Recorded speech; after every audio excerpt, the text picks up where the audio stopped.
Cadê a Sávia? Queria a Sávia conosco aqui, direto de Brasília. Sávia, para você acompanhar essa discussão, né, sobre a redução do IPVA aqui no estado do Piauí. O governador Rafael Fonteles, pelas redes sociais, falou a respeito da mudança no IPVA de principalmente motocicletas, enfim, um projeto que possa melhorar a vida dos piauienses no que diz respeito a esse assunto. O assunto está em discussão na Assembleia Legislativa e tramitará em caráter de urgência. Paulo Sampaio ouviu o Fábio Novo a respeito do tema. Apresentei nessa casa, estou apresentando, vai ser votado em plenário logo mais, um requerimento de urgência para essa questão do IPVA. Estou apresentando também como deputado uma emenda, já discuti com o governador, para que essa questão do IPVA seja estendida não só para Teresina, mas para a região metropolitana de Teresina. Já temos assinaturas suficientes para que essa matéria seja tramitada em regime de urgência. Então, nosso esforço vai ser aprovado no plenário e na próxima semana, obviamente, como já temos as comissões instaladas, discutir nas comissões e eu acredito que dentro de mais 10 dias a gente está com isso aprovado e devolvendo para o governador para sancionar essa matéria que considero importante. Bom, Sávia, o governador fez o anúncio pelas redes sociais, agora o projeto de fato tramita na Assembleia Legislativa, né? Esse projeto que teve grande repercussão. E provavelmente o governador não vai ter dificuldade de aprovação, né? Ele que é uma base robusta no legislativo e que já sinalizou a importância de projetos nesse sentido. Ele que também entende muito de impostos, né? Foi secretário de Fazenda, foi presidente do Concefaz, então as matérias técnicas enviadas por Rafael para a Assembleia costumam ser muito assertivas nesse ponto e geram ali uma discussão que é necessária, porque a Assembleia é o palco dessas discussões de projetos que vão impactar diretamente na vida da população, mas acho que dentro desse prazo que o deputado Fábio Novo pontuou, de 10 dias, a gente já deve ver o projeto de volta para o governador sancionar e colocar em prática, Joelson. Olha, fala mais de política agora no nosso Jornal do Piauí, Sávia, porque um registro fotográfico mostra um encontro importante, né, de dois nomes importantes. A imagem na tela está aí, você está vendo, é das redes sociais de Bárbara do Firmino. Ela teve um encontro com o senador, ex-senador, né? Prefeito Elmano Ferrer. E, Sávia, uma foto de um café da manhã sem maiores compromissos ou de um café da manhã marcado por conversas políticas, sabe? Olha, em política, nada é por acaso, né? E cafés da manhã ou da tarde são comuns. Nem todos viram foto em rede social. Então, quando se publiciza também, o objetivo é passar uma determinada mensagem. E a mensagem que alguns analistas do mundo político enxergam nesse registro da deputada do Progressistas Bárbara do Firmino e do ex-senador do Progressistas Elmano Ferrer é a possibilidade de construção de uma chapa. Naturalmente, se Elmano for candidato, vier a ser candidato, e ele já falou para a gente aqui no Jornal do Piauí que tem energia, que tem disposição para disputar a eleição de 24, não pontuou qual era o cargo, mas fica implícito aí que poderia ser uma candidatura majoritária e poderia estar numa chapa majoritária, melhor falando. Então, há a possibilidade de ele ser candidato a vice-prefeito, é o que a gente ouve dos próprios políticos, né? Porque temos muitos nomes com possibilidades, citados e que aparecem até mesmo em levantamentos em pesquisas que os partidos fazem, como a Bárbara do Firmino, Marcos Aurélio Sampaio, Enzo Samuel. O que é que eles têm em comum? São nomes jovens. Né? São pessoas que têm ali na faixa de 30 anos, até menos. O deputado Marcos Aurélio, acredito que tenha menos de 30 anos. Então, seria interessante, numa chapa encabeçada por um nome mais jovem, um nome com experiência. E um ex-senador, ex-prefeito de Teresina, que fez uma gestão lembrada positivamente, é o que citam esses políticos, poderia compor muito bem. Então, o que eu apurei é que o Elmano está sendo, sim, sondado para ser vice, já foi sondado para ser vice de Marcos Aurélio, uma possibilidade, uma conversa inicial. E agora essa conversa com Bárbara, fica claro também que há uma ponte a ser construída. Nome com experiência e nome com juventude, acredito que possa ser a fórmula de uma das chapas na disputa para a Prefeitura de Teresina, Joelson. Lembrando que os dois fazem parte do Progressistas, o mesmo partido. Seria aí uma chapa pura, né, se desenhasse assim essa situação. Agora, sabe, quem também tem se movimentado bastante, tem gerado repercussão, agendado assuntos, é Enzo Samuel, que inclusive participou de um encontro hoje em Brasília, ou participa de agendas em Brasília. Tem a agenda extensa em Brasília nessa terça. Hoje tem a agenda também, amanhã só retorna para Teresina na quinta-feira. Ele com a bancada do PDT, porque primeiro se reuniu com o deputado Dr. Francisco, que a gente já falou aqui, né? O Dr. Francisco é ali o padrinho político do Enzo. O Enzo o apoiou e, consequentemente, ele apoia o afiliado, né? Eleitoralmente falando. Então, teve essa agenda com o Dr. Francisco, busca de recursos dos deputados federais para Teresina. Os vereadores estão em busca desses recursos porque todos querem as suas reeleições também, né? Então é um ano pré-eleitoral. Tem a agenda à noite, um encontro com o presidente nacional do PDT, Carlos Lupe, e aí amanhã com certeza a gente vai trazer a atualização dessa agenda. E eu não pude deixar de perguntar para ele sobre Teresina, né? Sobre se ele fica no PDT ou não, porque ele já foi convidado para o PSD, já foi convidado para o MDB, tem aí uma possibilidade de uma candidatura do Enzo pelo PT. Então, essa reunião com o presidente nacional do PDT é para sacramentar a permanência ou é para avisar que vai sair? Eu perguntei, Jorge. Vamos acompanhar, então. Acabamos de sair do gabinete do deputado Dr. Francisco, onde a gente conversou com ele sobre a possibilidade de destinação de recursos federais através de emendas, principalmente para o município de Teresina, para que possamos fortalecer a nossa política pública lá, destinando para a realização de obras e infraestrutura em nossa capital. À tarde, a tendência é que tenhamos uma reunião com o ministro do Desenvolvimento, onde também vamos tratar de projetos que possam beneficiar a nossa cidade. Tem uma agenda política também, né? Uma reunião com o presidente do PDT, Carlos Lupe. Qual é o foco? É a formação da chapa em Teresina, mudança de comando?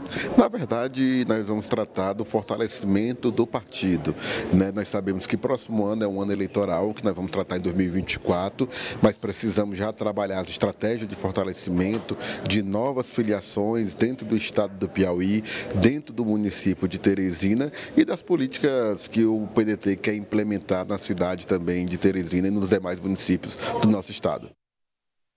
Bom, e aí a agenda do Enzo Samuel, né? E fala sobre a possibilidade de permanência no PDT, Sávia, essa permanência é real?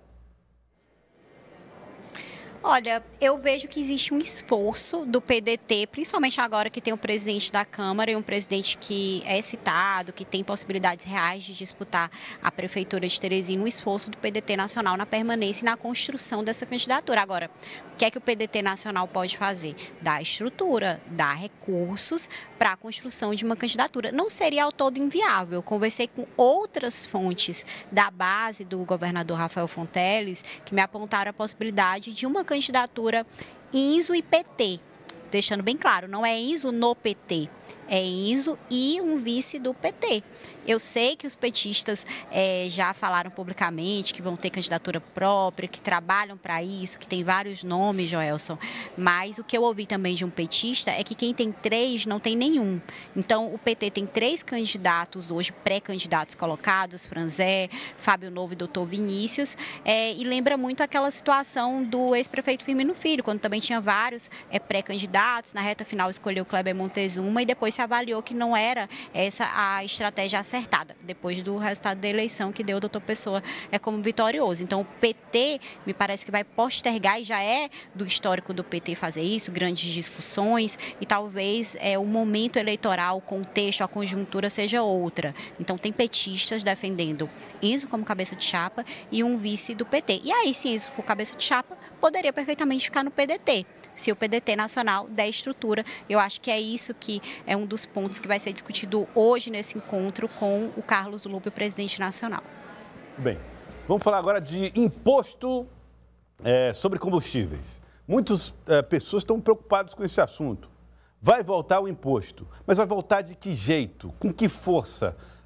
Sabe, o assunto pauta principal, sem dúvida nenhuma, do presidente Lula hoje, né?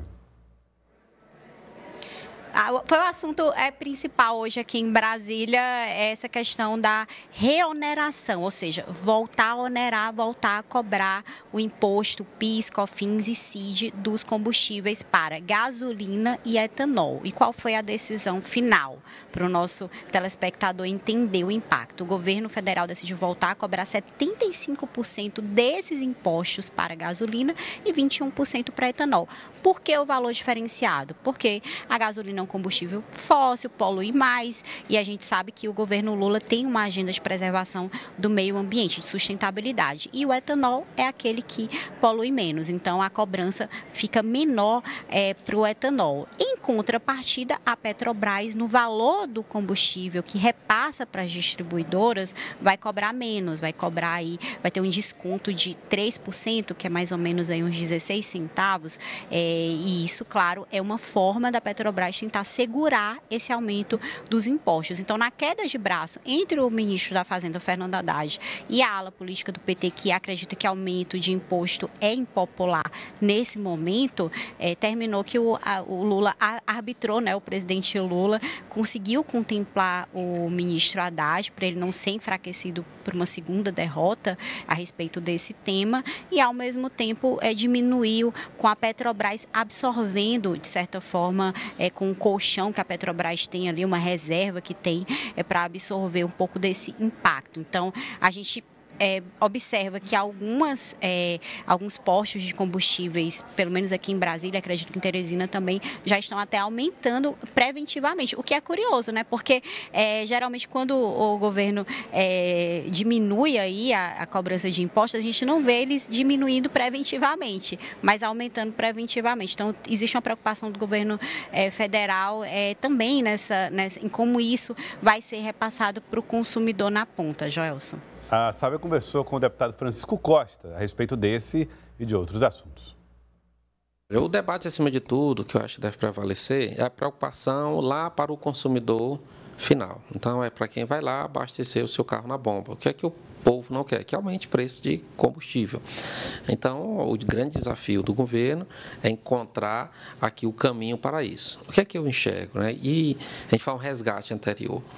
Na época dos outros governos do presidente Lula, existia a cobrança tanto do PIS quanto do COFINS e nós tínhamos gasolina num preço mais acessível. Mas o que é que era a grande diferença? A política de preço da Petrobras era outra, não na forma como é hoje. Então, eu acho que não podemos esquecer que tem que atacar aonde é a origem da alta no preço dos combustíveis, que é a mudança da política de preço da Petrobras.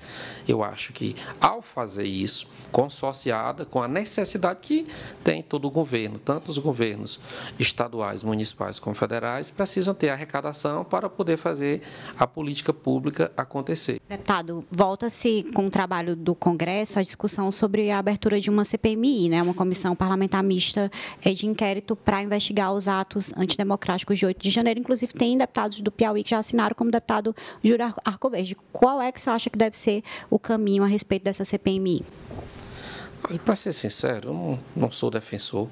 Eu acho que os atos já aconteceram, né? O Poder Judiciário, tanto o Poder Judiciário aqui através do próprio STF, como também as medidas que são feitas pelas secretarias de segurança aqui do Distrito Federal, também o Ministério de Justiça, já tem isso. Eu acho que nós temos que identificar quem são os responsáveis, culpar essas pessoas e ter as devidas punições e sanções. Eu acho que é isso, eu acho que cabe. Eu acho que esse debate aqui na casa não vai acrescentar em mais nada. Muito bom. A fala do deputado Francisco Costa, do Partido dos Trabalhadores, mas a oposição também se posicionou, também falou a respeito do tema, sabe?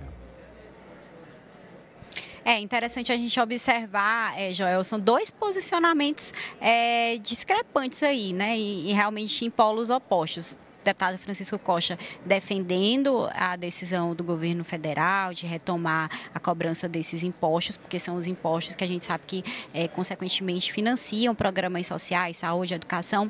Mas o deputado federal Júlio Arcoverde, do Progressistas, ele criticou a maneira como essa reoneração foi feita. Ele acredita que o governo federal poderia ter trabalhado com soluções mais criativas, e também ele foi o único piauiense que assinou a CPMI dos atos antidemocráticos. Lembrando que a CPMI é um instrumento da minoria, né, e o presidente do Congresso e do Senado, Rodrigo Pacheco, tem que obrigatoriamente ler, né, esse pedido de abertura. Agora, claro que tem margem para assegurar, caso o Supremo não interfira, para assegurar a abertura dessa CPMI. De qualquer forma, já tem as assinaturas suficientes e o deputado Júlio Arcoverde explicou para a gente por que ele foi o único parlamentar do Piauí a assinar a abertura desse pedido de CPMI. Tanto sobre a questão dos combustíveis, quanto também sobre a CPMI. Espanta que o atual governo Lula, eles não pensam em criar uma dificuldade em relação à questão de imposto. Na primeira oportunidade que tem, eles aumentam o imposto, não estudam a possibilidade de outras maneiras para que possa ser feito uma adequação em relação ao preço da gasolina. Então, a primeira atitude do governo foi aumentar. Isso vai criar um problema muito sério para as indústrias, para as empresas e para a comunidade em geral, porque nós estávamos conseguindo reativar a economia brasileira por conta da condição da gasolina, dos preços dos combustíveis mais baratos, e em menos de um mês, em vez de procurar uma solução, o governo apenas fez esse aumento de imposto. Deputado, o senhor foi o único parlamentar do Piauí até agora que assinou o pedido de abertura da CPMI, né, para investigar os atos do dia 8 de janeiro. Por que essa defesa da necessidade da abertura da CPMI? Olha, eu fico fazendo a pergunta e eu respondo com outra pergunta. E por que não a CPI? Existe algum instrumento de maior transparência, de mostrar a verdadeira situação do que aconteceu através de uma discussão de uma CPI? Estranho são as pessoas que não assinaram. E estranho é o governo federal trabalhar aqui para que não haja a CPI. Por isso eu resolvi assinar, porque eu acho que foi uma coisa muito grave, foi afastado um governador eleito pelo voto popular por 90 dias, quebrar o patrimônio público, e a gente tem que ir a fundo, descobrir quem foi que realmente fez isso.